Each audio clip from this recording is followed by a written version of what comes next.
Hello everybody, Peter Smith here. You've probably been following the Brett Kavanaugh Supreme Court nomination hearings and might have heard the testimony of Christine Blasey Ford and also Brett Kavanaugh. And she said one thing and he said another thing, and they were both different. Now, there's a very interesting passage in the Bible in Deuteronomy 19, starting at verse 15. Let me just read it to you. One witness is not enough to convict a man accused of any crime or offence he may have committed. A matter must be established by the testimony of 2 or 3 witnesses. Now, this is just so basic. This is so basic that if we can be knocked out of a job by the accusation of one person, are any of us safe? Because all you got to have is one person come along and say, oh, he did this, that and the other thing. And this group like the Me Too movement says, oh, we have to believe women. Well, really? Do we? Do women ever not tell the truth? Do men ever not tell the truth? I would say yes to both of them. That's why it's not just a case of she said, he said. You need other witnesses. And the Bible's very clear. One witness is not enough to convict a man accused of any crime or offence he may have committed. You've got to have other people bringing in evidence. Now, this Blasey Ford lady, she gave a very, very emotional testimony the other Thursday. Very believable. She was. I wouldn't be surprised if she was sexually attacked by somebody.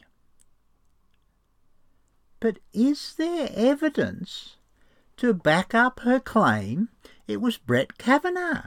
Because 3 of the people she's mentioned all put their hands up and go, no idea, no idea. No, I don't remember anything like that.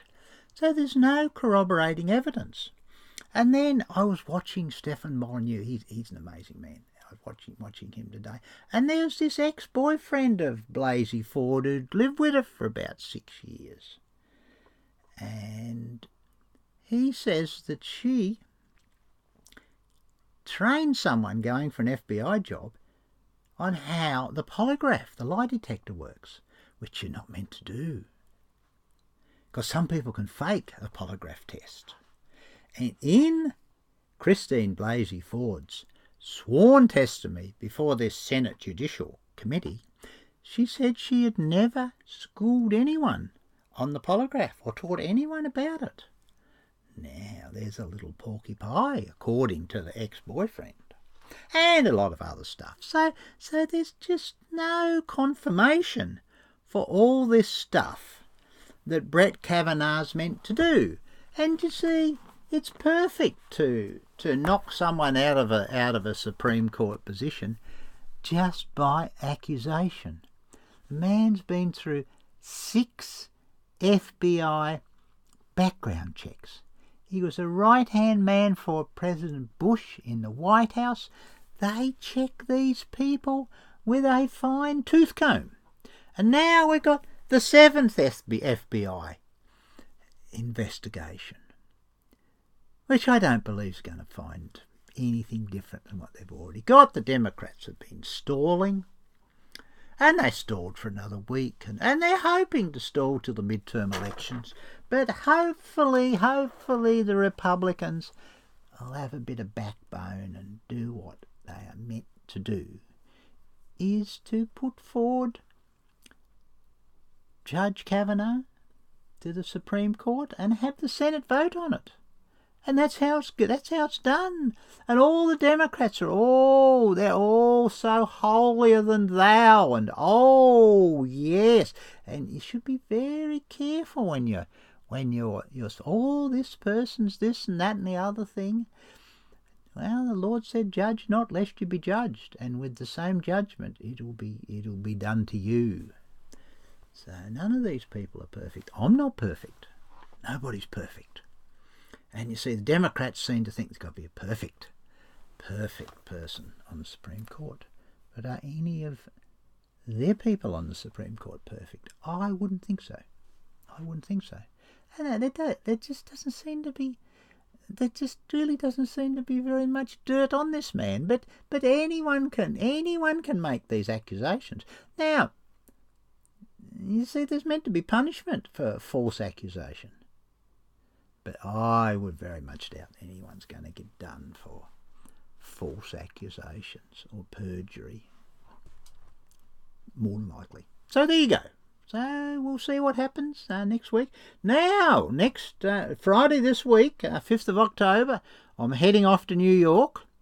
The radical feminists will be just loving to see me over there. Oh, they really like me. Do you really think that's true? No, I'm being sarcastic. Going over there for a couple of weeks to see what's happening with third committee resolutions. It's something I do. Some would consider it pretty boring. I had my brother Keith over there one time for a few days at the UN. He said, "Oh, Peter, I couldn't do this sort of stuff." It's not everyone's cup of tea, but I like talking with the delegates and sharing with them different things. And we have some interesting conversations. All these people from all around the world. It's great. I love sharing with these different people. So I'll be back 23rd of October. Might do a few YouTube broadcasts from Manhattan. Depends what's going on. I'm sure the Brett Kavanaugh thing will still be bubbling along. Tommy Robinson thing, I'm not sure when that's going to happen, but I think that's the 23rd of October, I think, if I'm right. Interesting days. Now, I've been working very hard